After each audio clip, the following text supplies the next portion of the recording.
Multi currency.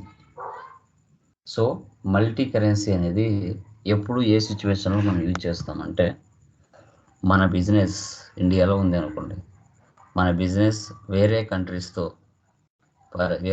నుంచి purchase చేసినా, వేరే కంట్రీస్కి సేల్ చేసినా, వారి దేశాల అమౌంట్స్లలో మనం క్యాలిక్యులేట్ చేసి అమౌంట్ ఇవ్వాలి.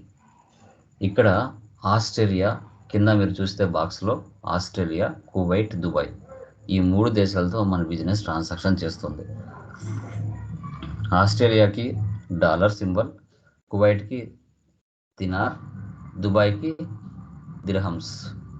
ఒక డాలర్కి ఇండియా అమౌంట్ 54 రూపీస్, ఒక దినార్కి 210 రూపీస్, ఒక డిహెచ్ఎస్కి మనకి దిర్హమ్స్కి 17 రూపీస్. ఇక్కడ కంపెనీ క్రియేషన్ చేసి కరెన్సీస్ని క్రియేషన్ చేసుకొని వాటికి సంబంధించి రేట్ ఆఫ్ ఎక్స్చేంజ్ అమౌంట్ ఇచ్చేసి మనం పర్చేజ్ చేయాలి, అదేవిధంగా సేల్స్ చేయాలి. ఈ ప్రాసెస్ ఎలా ఉంటుందో చూద్దాం. ఎందుకంటే డొమెస్టికే ఉండదుగా, డొమెస్టిక్ అంటే ఇండియాలోనే పర్చేజ్ చేయడం, ఇండియాలోనే సేల్స్ చేయడం ఉండదుగా. సో కంపల్సరీగా అదర్ దేశాలతో మనకి టచ్అప్లు ఉంటాయి. బిజినెస్ అన్నాక పర్చేజ్ చేయడం జరుగుతుంది, సేల్స్ చేయడం కూడా జరుగుతుంది. సో ఈ ప్రాసెస్ ఎలా చేయాలో చూద్దాం. న్యూ కంపెనీ క్రియేషన్ చేస్తున్నాను. Sir computer minutes.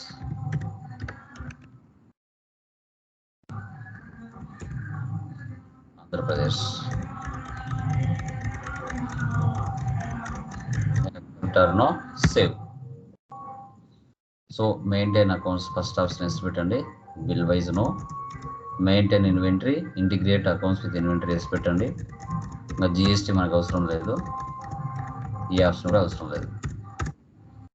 Accept or no save.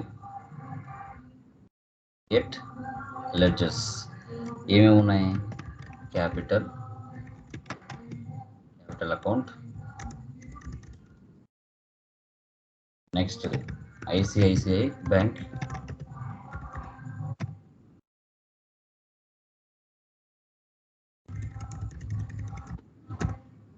Next purchase accounts, తర్వాత Australian computer needs, sundry creditors. ఇక్కడ చూడండి. సో ఆస్ట్రేలియా అంటే మనకు ఆ దేశం సంబంధించిన కంట్రీ ఇక్కడ. తర్వాత మనకి అక్కడ ఏదైతే ఉన్నాయో ఆస్ట్రేలియాలో స్టేట్లు అవి తీసుకోవాల్సి వస్తుంది. ఓకే, ప్రజెంట్ రియల్ టైంలో మీరు వర్క్ చేసేటప్పుడు అవే తీసుకుంటారు. ఇప్పుడు మనకి అది లేవు కాబట్టి నేను ఇండియానే తీసుకుంటాను. అక్కడ ఏ దేశం ఉంటే అది తీసుకోవాలి మీరు రియల్ టైంలో వాళ్ళ address. Next sales.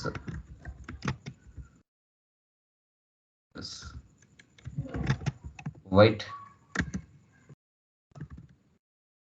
Computer world country debtors. ఇక్కడ కువైట్ తీసుకోవాలి, ఇండియా కాకుండా. Dubai computer షాఫీ.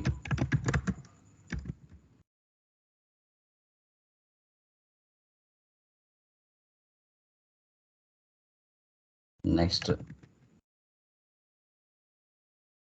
Travelling expense. Next bank charges. So ఈ విధంగా మనము లెడ్జెస్ని క్లిక్ చేసుకోవాలి. దాని కింద కరెన్సీ చూడండి. కరెన్సీ కింద మనము ఎప్పుడైతే సింబల్స్ క్రియేట్ చేస్తామో రేట్ ఆఫ్ ఎక్స్చేంజ్ వస్తాయి. ఇప్పుడు రాలేదు, క్రియేట్ చేసిన తర్వాత వస్తాయి చూడండి. Dollar,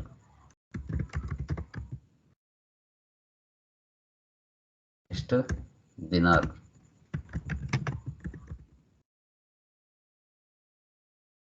DHS,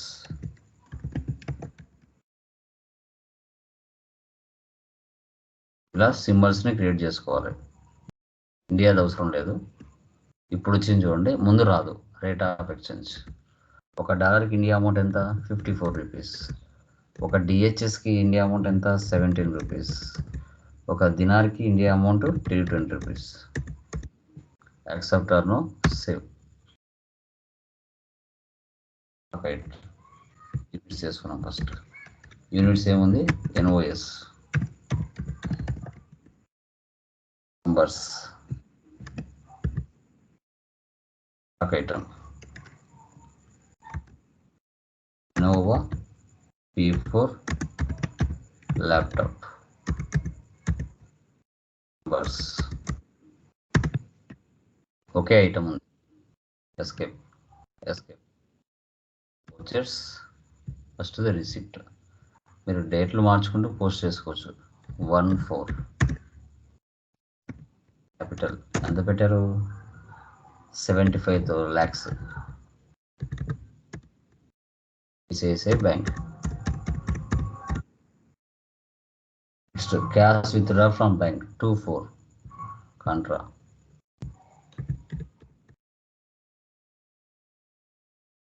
$5 lakhs.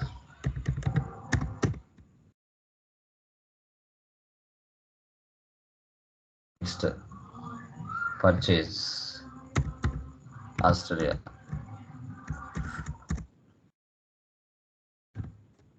Innova quantity ఎన్ని ఉన్నాయి, 80. సో రేట్ $600 ఇవ్వాలి. డాలర్ సింబల్స్ ఇవ్వాలి. సింబల్స్ ఇస్తేనే అది క్యాలిక్యులేట్ చేస్తుంది. 80 × 600 చేస్తే మనకి 48,000 వచ్చింది. ఎంటర్.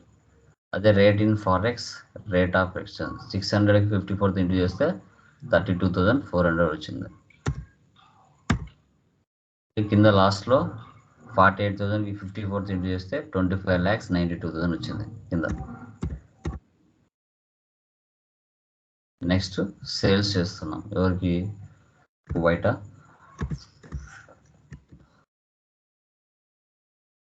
క్వాంటిటీ ఎన్ని ఉన్నాయి, 30. రేట్ వచ్చేసి డిఎన్ 6,300. 210కి 210తో ఇంటూ చేస్తే 44,100. మళ్ళీ ఆ 6,300 కింద 210తో ఇంటూ చేస్తే 13,23,000 వస్తుంది. Next Dubai.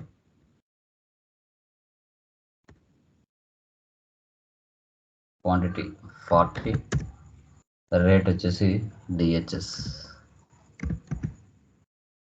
1250.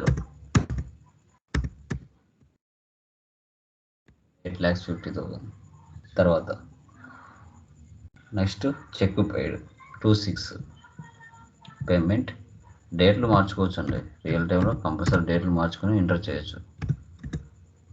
సో ఎంత, $25,000. 25,000కి 54 ఇంటూ చేస్తే 13,50,000. చెక్ అంటే ఐసిఐసిఐ బ్యాంక్ తీసుకోవాలి. Next check received 17. Receipt 17 Kuwait నుంచి రిసీవ్ చేసుకుంటున్నాం. డిఎన్ 4,000. 4,000 ఇంటూ 210 ఇంటూ చేస్తే 8,40,000. ICICI bank. Next Dubai. Date వచ్చేసి 27.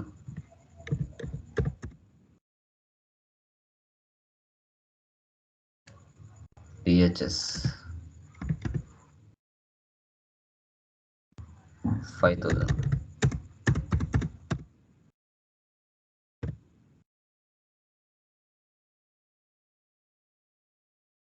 Next travelling expenses payment. Date 18.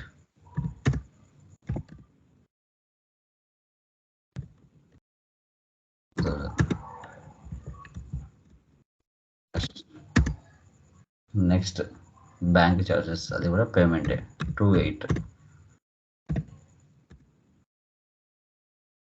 10,000. ఇది వచ్చేసి క్యాష్. ఈ విధంగా మనం ఎంట్రీస్ అన్ని పాస్ చేసుకోవాలి. మీరు చేసిన ట్రాన్సాక్షన్స్ అన్నీ చూడాలంటే డే బుక్లో ఉంటాయి. ఆల్ట్ F2 చేసి డేట్లు తీసేసామంటే ట్రాన్సాక్షన్స్ అన్నీ ఇక్కడే ఉంటాయి. సేల్స్ మనం డేట్లు మార్చలేదు కదా, మారుద్దాం కావండి. సేల్స్ వచ్చేసి 1/5 కదా, ఓపెన్ చేసి 1/5 డేట్ ఇవ్వండి, మార్చి సేవ్ చేయండి. డేట్లో ఒకవేళ మర్చిపోయినా మళ్ళీ ఆల్టర్ డే బుక్లోకి వచ్చి మార్చచ్చు. 1/5 ఒకటి, దుబాయ్ వచ్చేసి 1/6.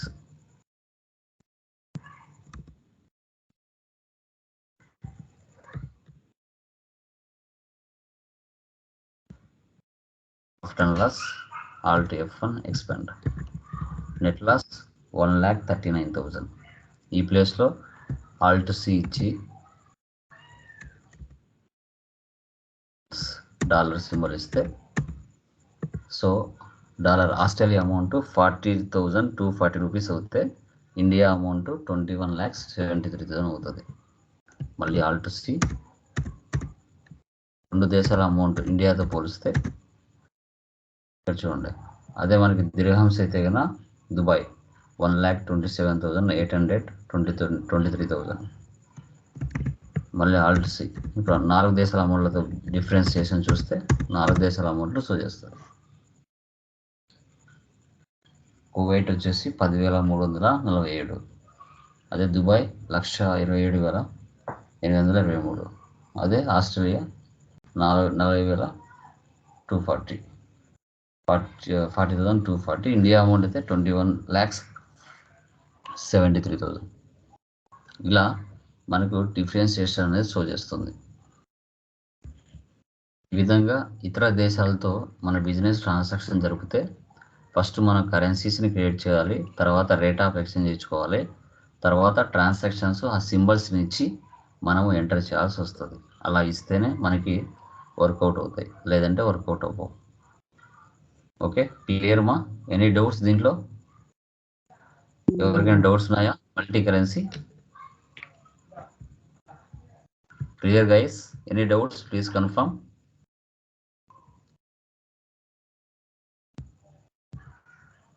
Anji, Shivakumar, Seshu, any doubts?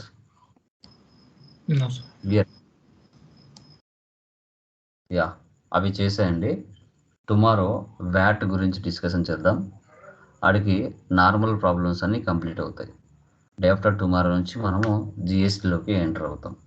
జిఎస్టీలోకి enter అవ్వడం జరుగుతుంది. ఇప్పటి వరకు అందరూ కూడా అప్డేట్లో ఉండండి, ప్రాక్టీస్ చేయండి, కొంచెం టైం కేటాయించుకొని సబ్జెక్టు ఈచ్ అండ్ ఎవ్రీథింగ్ గుర్తు ఉండేట్టుగా చూసుకోండి, మర్చిపోవద్దు. ఎందుకంటే ఇది అయిపోతేనే మళ్ళీ మిగతాటివి మర్చిపోయే విధంగా పెట్టుకోవద్దు. నాలెడ్జ్ అనేది ఎప్పటికైనా గుర్తుండే విధంగా నేర్చుకోవాలి. ఓకే, కంప్యూటర్ కదా, ఏ స్క్రీన్లో ఏ ఆప్షన్స్ ఉంటాయి అనేది కూడా గుర్తుపెట్టుకోవాలి. అప్పుడే మనకు సాఫ్ట్వేర్ అనేది వస్తుంది. ఏ స్క్రీన్లో ఏ ఆప్షన్ ఉంటుంది, ఏ ఆప్షన్ ఎస్ పెడితే ఏమవుతుంది, నో పెడితే ఏమవుతుంది అనేది కూడా మైండ్లో ఫిక్స్ చేసుకోవాలి. అలా సాఫ్ట్వేర్ అంటే ఇది నేర్చుకోవడం అంటే గుర్తుపెట్టుకోవడం అంతే. అంటే ఏంది, ఏ ఆప్షన్ ప్రెస్ చేస్తే ఏ ఆప్షన్ వస్తుంది, ఎందుకు అది ఆ సిచ్యువేషన్లో ఉపయోగిస్తుంది అనేది తెలుసుకోవడమే సాఫ్ట్వేర్ అంతే. ఉన్న ఫీచర్స్ని ఏది ఎందుకు ఉపయోగపడతాయని తెలుసుకొని అది రియాలిటీగా మనం ఎగ్జిక్యూట్ చేయడమే నేర్చుకోవడం. దాన్ని ఎంత కాన్సన్ట్రేషన్తో మనం నేర్చుకుంటారో అనేదే మన చేతిలో ఉంటుంది. లైఫ్ అన్నాక అందరికీ సమస్యలు ఉంటాయి, అందరికీ ప్రాబ్లమ్స్ ఉంటాయి, అందరూ ఫేస్ చేయాల్సిందే. వాటిని ముందుకు అది తప్పించుకోవడానికి ఛాన్స్ ఉండదు. బట్ వాటితో పాటు వీటిని కూడా మనం హ్యాండిల్ చేస్తూ వెళ్ళాలి.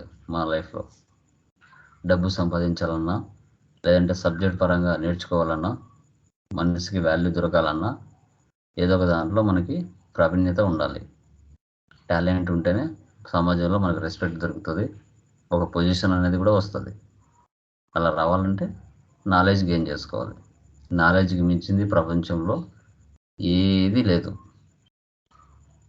మనుషులు కొద్ది రోజులు వాల్యూ ఇస్తారు, ఇవ్వకపోవచ్చు, బోర్ కొట్టేస్తే వెళ్ళిపోతారు. కానీ నాలెడ్జ్ పర్మనెంట్.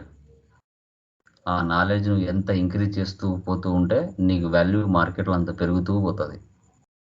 ఆటోమేటిక్గా రిలేషన్స్ ఏర్పడతాయి, ఫ్రెండ్షిప్ ఏర్పడతాయి, నీకు వద్దన్నా కూడా నీ వాల్యూ అనేది మార్కెట్లో ఓ లెవెల్లో వెళ్తుంది. అలా వెళ్ళాలి అంటే నాలెడ్జ్, నాలెడ్జ్, నాలెడ్జ్ 3 సార్లు నాలెడ్జ్. దానికి మించింది ప్రపంచంలో ఏది ఉండదు. నాలెడ్జ్ని మాత్రం నమ్ముకోండి, మిమ్మల్ని ఒక పొజిషన్లో పెడుతుంది. ఇంకా రిమైనింగ్ అన్నీ కూడా ఫేక్ మార్కెట్. మనసులు ఫేకే, రిలేషన్స్ ఫేకే, ఓకే, అన్నీ ఫేకే. ఓన్లీ నాలెడ్జ్ తప్పితే అది మాత్రమే మనతో శాశ్వతంగా ఉంటుంది. ఇదొక్కటిదే నేను చెప్పగలుగుతాను.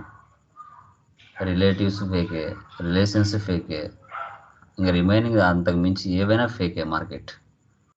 నాలెడ్జ్ని మాత్రమే గెయిన్ చేసుకుంటే అదే మీకు లైఫ్ లాంగ్ జీవితకాలం మీకు ఉపయోగపడేది నాలెడ్జ్ ఒక్కటే. దాన్ని నమ్ముకోండి. దాన్ని నమ్ముకుంటే మీరు ఎక్కడ ఉండాలనో అది అక్కడే పెడుతుంది. అదొక్కటి నేను చెప్తాను ఎప్పటికైనా. ప్రతిరోజు కూడా ఏదో ఒకటి నేర్చుకోవడానికి ట్రై చేయండి. ఏదో ఒకటి నేర్చుకోవాలి.